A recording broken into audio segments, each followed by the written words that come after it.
7h25, merci d'écouter RTL. Bonjour Anouar Bibesh. Bonjour. Vous êtes vice-président du CFCM, le Conseil français du culte musulman. Et bonjour Danielle Simonet. Bonjour. Conseillère de Paris, coordinatrice du parti de gauche. Merci à l'un et à l'autre d'être avec nous ce matin sur RTL pour évoquer la possible réforme de la célèbre loi de 1905 sur la laïcité. Des avantages fiscaux en contrepartie d'une plus grande transparence. C'est un peu l'état d'esprit de cet avant-projet de réforme. Vous y êtes favorable, Anouar Bibesh? Oui, tout à fait. Je pense que la loi de 1905 n'est pas parole d'évangile, entre guillemets. Elle a déjà été, amendée plus d'une quinzaine de fois. Et nous sommes tout à fait ouverts et attentifs à toutes les propositions qui peuvent être formulées sur la question. Vous allez bientôt rencontrer le ministre de l'Intérieur pour en débattre? La semaine prochaine, normalement, tout à fait. Alors, cette forme pourrait permettre aux lieux de culte de recevoir de l'argent public, notamment pour la rénovation des bâtiments, en échange de quoi une transparence des comptes pourra permettre un contrôle de la Cour des comptes. Est-ce que vous aussi, vous y êtes favorable, Danielle Simonet? Non, il ne faut pas toucher à la loi de 1905 de séparation des églises et de l'État. Et il faut bien comprendre que sous couvert de mieux prendre en compte l'exercice du culte musulman, en tout cas c'est le discours avancé par Emmanuel Macron et le gouvernement, en fait on veut réouvrir le droit aux collectivités de financer via la rénovation thermique les églises construites après 1905. Ça veut dire que ça va être des millions d'euros qui vont être alloués d'argent public vers l'usage particulier des cultes. Et ça, c'est une remise en cause de l'esprit de la loi 1905 qui dit « La République ne reconnaît, ne salarie, ni ne subventionne aucun culte ».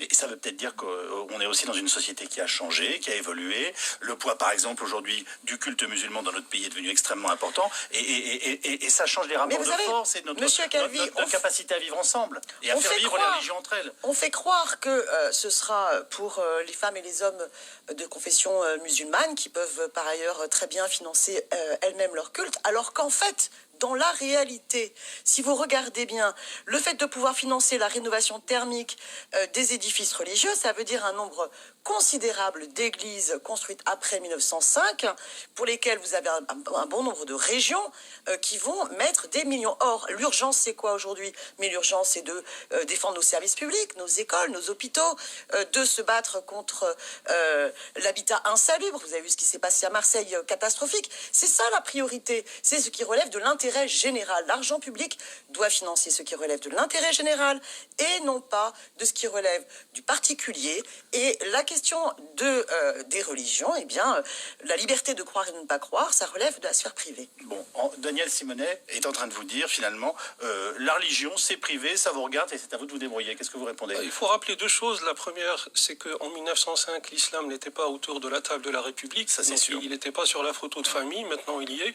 Il introduit peut-être de nouvelles spécificités qu'il faut intégrer. Nous, on n'est pas...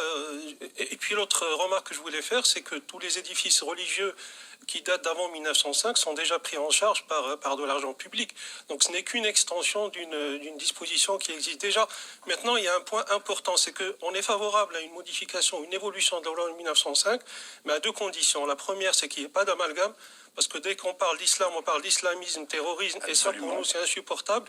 Et le deuxième point, c'est que s'il y a modification, il doit concerner tous les cultes, et il ne doit pas y avoir deux poids, deux mesures. Ça amène une question que je vous pose à nouveau à Anouar Bibesh, c'est que justement, concernant l'influence et les inquiétudes qu'on peut avoir, il y a celle du contrôle du financement qui vient notamment de l'étranger.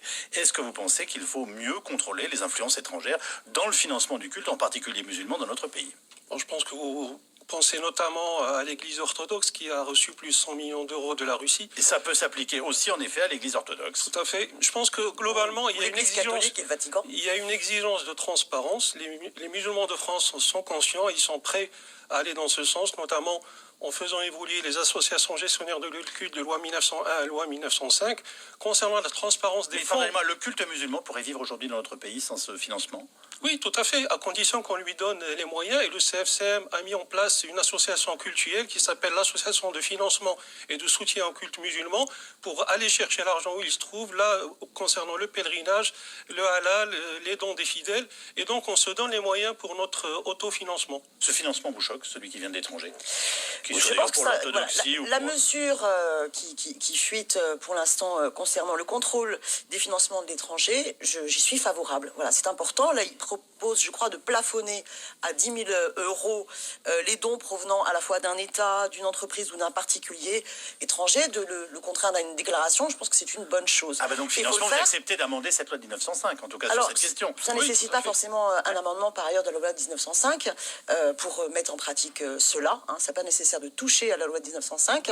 Et par contre, oui, il faut le faire sur cette question de contrôle des financements de l'étranger pour toutes les religions, parce qu'il n'y aurait pas de raison de le faire pour l'une et pas pour l'autre. Hein. Vous aviez cité la Russie, on pourrait citer également le Vatican pour l'Église catholique. Bon, cet élément-là est important.